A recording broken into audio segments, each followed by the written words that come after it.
agus fáilte arás to the Crazy House Prices podcast. I'm your host, Ciarán Mulqueen, and today in episode 26, I think, we're talking about home exchanges. Now, there was a huge interest on this topic when I posted on my story on Instagram. I was not expecting it to be such a big hit. I guess we're all looking for ways to make holidays a bit more affordable. So I'll be talking about our experience using homeexchange.com. So that's like the world's largest home swapping platform. And we went to Valencia in August, and then the family we exchanged with came here to our house in Dublin. So if you've ever wanted to travel, but you found accommodation costs were way too high, or like us, you've got a couple of kids and everything just gets super expensive, or maybe you're just curious about how swapping homes works for someone, well then this episode is for you. So I'll be covering everything from how to get started, how to protect your home and valuables, and whether you can trust strangers in your house. I've also got a code that will give you a 20% off your membership. So stick around for that. This isn't like a paid ad or anything like that. It's just we had a really good experience with it, and I did get in touch with Home Exchange, being like, okay, well look, if I'm going to do a podcast on this, can you guys at least give them a bit of a discount? So they gave me a 20% discount for you guys. And I'll talk a bit more about that in question one. But in terms of a really brief summary on what Home Exchange actually is, it's a membership-based platform that, according to its website anyway, is all about making travel more sustainable, accessible and affordable. So it's community driven, where you can swap your home with someone else, and it really focuses on mutual trust and respect. So it's not just about getting somewhere to stay, like say Airbnb or something like that. It's more about experiencing a destination in a way more authentic way, like living in someone's actual home rather than a hotel or a rental. And I could say that that is actually exactly what it was like for us on our exchange. So just in terms of their own research, these are the top 10 reasons why people do a home exchange. One is to save money. Two, it's practical and a more human way to travel with all the equipment and all that kind of stuff. So you're going basically to someone's home that has everything set up for you. That was really the main thing for us. Number three, immersive traveling like a local. Number four, to enjoy slow travel and stay for longer. Obviously, because it's more affordable, then you're not paying like a nightly rate to stay somewhere. So you can, if you do the exchange for a month, then you stay for a month and you're just paying for flights. 5, to make the most of pet sitting options, which also worked for us. 6, to meet new people, neighbours, hosts, friends and locals. 7, to enjoy relaxed travel with kids, so the homes already have toys. 8, dietary reasons, which I never really thought about, to be fair, but being able to shop and cook at home, which is interesting. 9, digital nomads. I think that's one of those trendy terms that people basically that can work from anywhere in the world. It's easy for them. And 10 is traveling more easily with a disability. So I got sent a lot of questions, so let's jump right into those.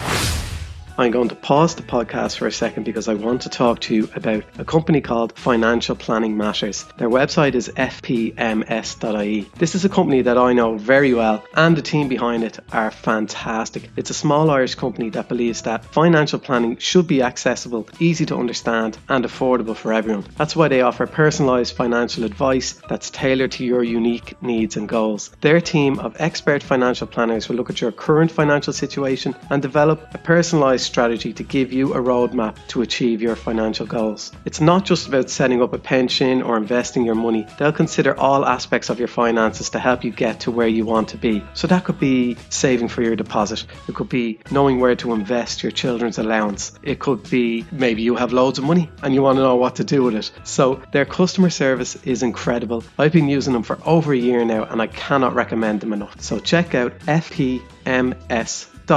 Now, back to the podcast. So, question 1, do you have to pay a fee just to sign up and see what's available? Great question, and probably the most asked question I had. The answer is no. You don't have to pay just to browse. You can create a free account to check out the homes that are available, go through different listings and get a feel for the platform. That's what we did. However, if you want to actually initiate an exchange or message other members and use all the features, then you do need to pay for a full membership. It costs about €150 for the year. It may sound like a lot up front, but you can basically do unlimited exchanges throughout that year. So if you're someone who likes to travel often, well, then that's a huge money saver compared to hotels or Airbnb. It's like even one trip, you've well more than made your money back. So if you use, I actually have a code. They sent me a code. So if you use a code, Crazy House Prices 20, when you sign up, you'll get 20% off your membership. So you pop it into the "Do you have a special code" box when you sign up. But if you don't want to sign up and pay, you can just browse for free.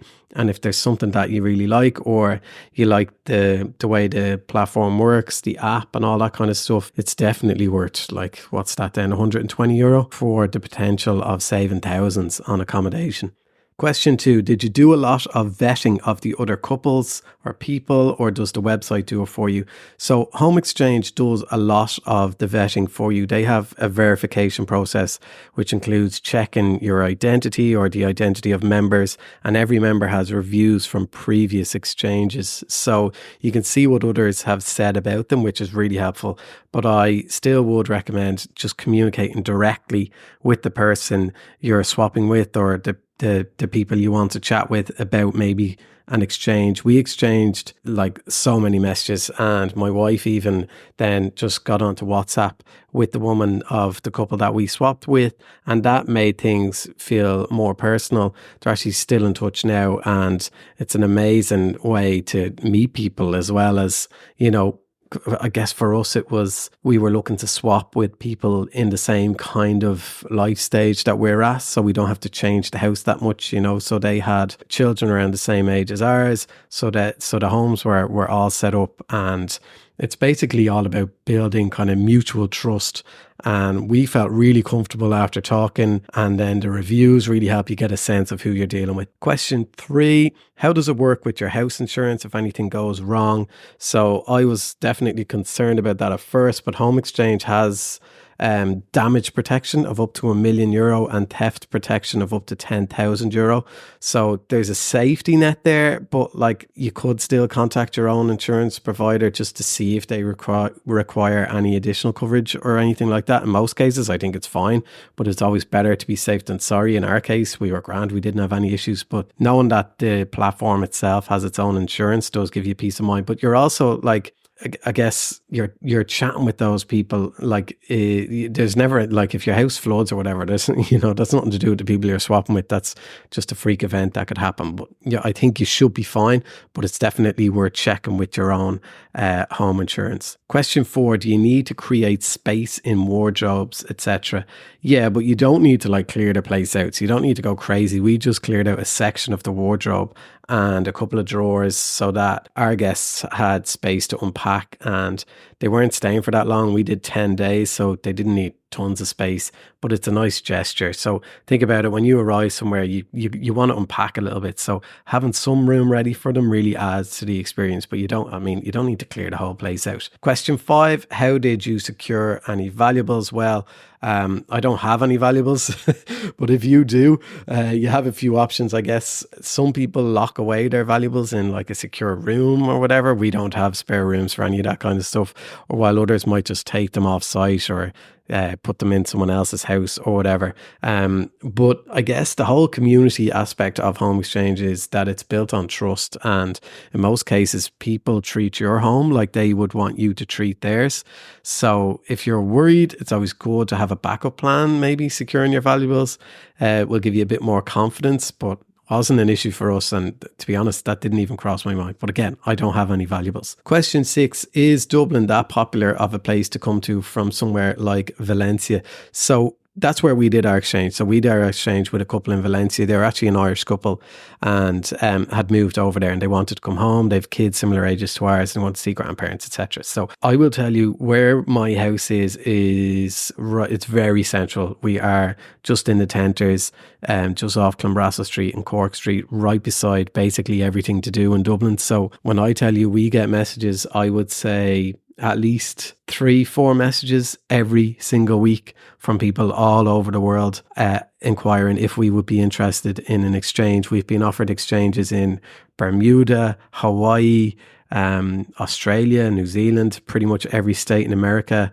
pretty much every country in Europe. Like, you wouldn't believe the amount of requests we get in. Most of them obviously don't suit. Like, we're kind of looking for people in a similar life kind of stage to us, where we're not having to swap everything. So for example, our swap in Valencia, they even had the same buggy as us. So literally all we brought with us was a suitcase and a pushchair, a travel buggy kind of thing. And then when we got over there, their house or their apartment was set up completely for kids. So it worked perfectly for us, and vice versa. Our house was perfectly set up for them. They had a newborn. We had the co-sleeper still there. It just worked out really well. But Dublin is definitely a hotspot for people that want to come here, especially Americans. If you want to go to America, you can pretty much go wherever you want. But I guess accommodation here is ludicrously expensive. So people are looking for more affordable ways to travel, and this is a solution for that. Hi, I am just going to pause the podcast for a second to talk to you about some sponsors of the Crazy House Prices podcast. This episode is sponsored by Daft.ie. Daft is Ireland's #1 property portal. Daft has the most properties available for sale and rent, and is the preferred national property website amongst consumers in Ireland. So Daft.ie's core vision is to make buying, selling and renting property better for everyone in Ireland. So Daft's mission is to simplify each step of every property transaction in the Irish market to make buying, selling and renting in Ireland simple. That's why Daft.ie build innovative tools like Offers by Daft, an online real-time offers platform that provides never before seen transparency for the Irish consumer when buying a home. Are you looking to buy? Maximise your chances of finding your dream home by visiting Daft.ie, Ireland's #1 property website. Question 7. How did you get your house clutter-free enough to get pics for your profile? We have 3 kids here. Okay, so we've 2 kids, so I get it. And believe me, that was a challenge. So the house can get chaotic here, but we basically timed our photos after the cleaner had come by one day, and some of the shots then were taken right after we'd done some renovations. I even used a picture from Christmas from one year. So the key is basically you just focus on areas you'll feature in your listing, like the living room, the kitchen, bedrooms, and just kind of hide away the clutter like you would do for any photos in baskets or under beds or whatever. You just need it to look good for the photos, so don't stress too much for the photos. And then in terms of leaving the house clean, before we left, we got the cleaner in literally the day we were leaving. Our house is really small, so we don't have a huge amount of stuff. We have a lot, but it wouldn't look as much in another, say if you had a huge house. Our house is only 90 square meters, so we're pretty on top of keeping it not too chaotic. It's usually just kids' toys, and we have kind of baskets and things that they can go into really quickly. So the house can go from looking like a bomb site to looking pretty clean and tidy in 10 minutes. It's just, it kind of depends on what way your house is. But for us, ours is so small that we kind of have to keep it a little bit tidy all the time. And I'm not going to lie, for probably 2 weeks beforehand, Mel was doing lots of cleaning. Like, she was scrubbing skirting boards and all sorts, but she's just, that's the way she is. She really she doesn't like it. She just is, put it this way, she spots things that I wouldn't see. So she's way more clean freak than I am. But the house looked amazing. When we left, I was like, geez, we should sell the house and make a fortune. So it wasn't that much of a challenge, I would say, but Melissa might disagree. Question 8. Were there interviews with guests involved? So in most cases, the communication happens via messaging on the platform. Some users then prefer to have video calls or phone calls to establish trust and discuss details. That's what we did, but it's not mandatory. You can go as in-depth as you feel comfortable with to ensure that you're both kind of aligned on expectations. So as I said, Melissa was WhatsApping the woman of the couple that we swapped with, and again, they still chat regularly. So they ended up like knowing similar people, and even one of my friends knew her, and he was in the same school as Mel. And Dublin is such a tiny place, but I'm guessing if we do other exchanges with people that maybe aren't Irish, we're maybe thinking about trying to go somewhere in France or whatever and get a place with more bedrooms. So maybe we could bring a grandparent or whatever. So you can just explain all this to the people that you're looking to swap with, and you just have conversations, really. That's all it is. Question 9, what about them rooting around your bits? Some of these questions I got sent in are absolutely gas, but this is a common concern for people. But honestly, we absolutely had no issues with this. Like, think about it. If you go to someone else's house, are you going to be rooting around in their bits? I'd like to think not. So you're exchanging or swapping with like-minded people, and again, it's based on mutual respect. So most members aren't going to go poking around in your private stuff. That said, if you're worried, you can always lock away things if you want, or get them out of the house. But you can just set expectations early on. Question 10, do you think the exchange is similar if you would exchange in a cash equivalent like Airbnb? It's really quite different, I have to say. While you do pay for Airbnb, home exchange is based on a mutual exchange, either directly or using a thing called guest points. So there's no money whatsoever. You can't buy guest points. The only money you spend is on your membership. Otherwise, you don't you can say, a lot of people might have, say in Europe, have second homes. So they might exchange, or you can go stay in their home and you use guest points, and then they generate guest points that way, and then they can use that to stay somewhere else.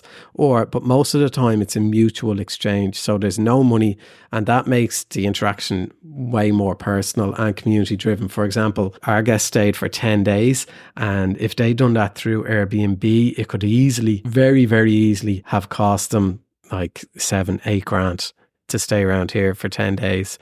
Even the hotel around the corner from us, I think, is about 450, 500 euro a night. So it's ludicrously expensive where we are. So for them, I could save an absolute fortune. Question 11, did they contact you or did you contact them? So it can go both ways. You can either reach out to someone whose home you're interested in, or they may contact you.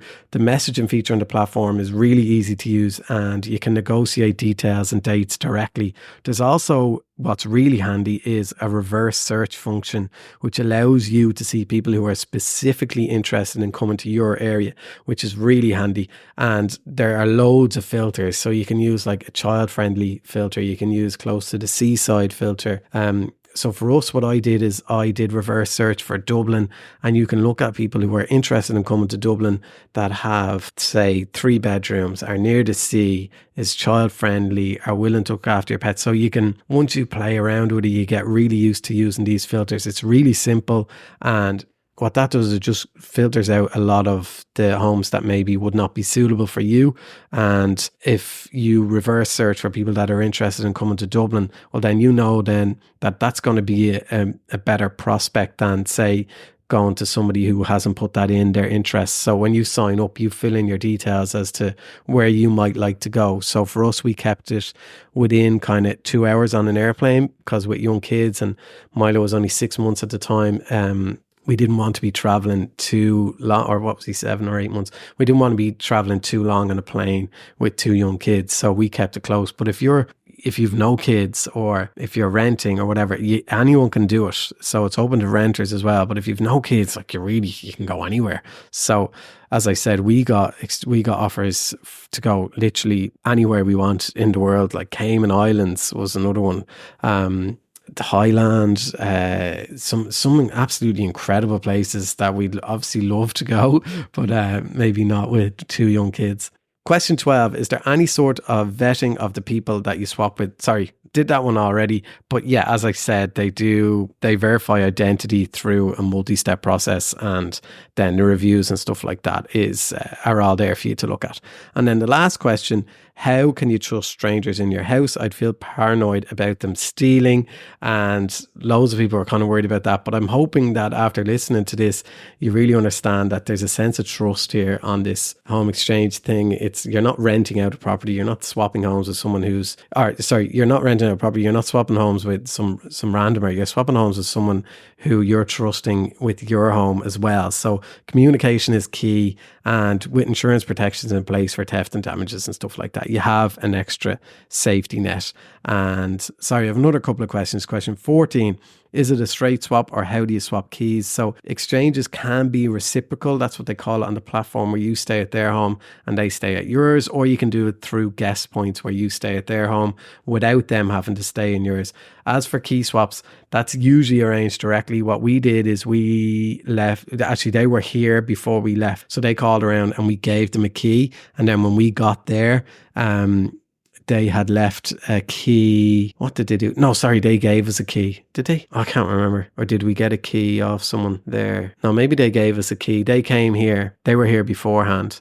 So they gave us a key and we gave them a key, actually. Yeah. But look, some people use secure lock boxes, or you might meet them in person like we did, or there might be a friend there or whatever. It's there's easy ways around that. And then question 15, is doing a manual for your house a pain in the HOLE? It's honestly, it wasn't too bad. I kept it simple.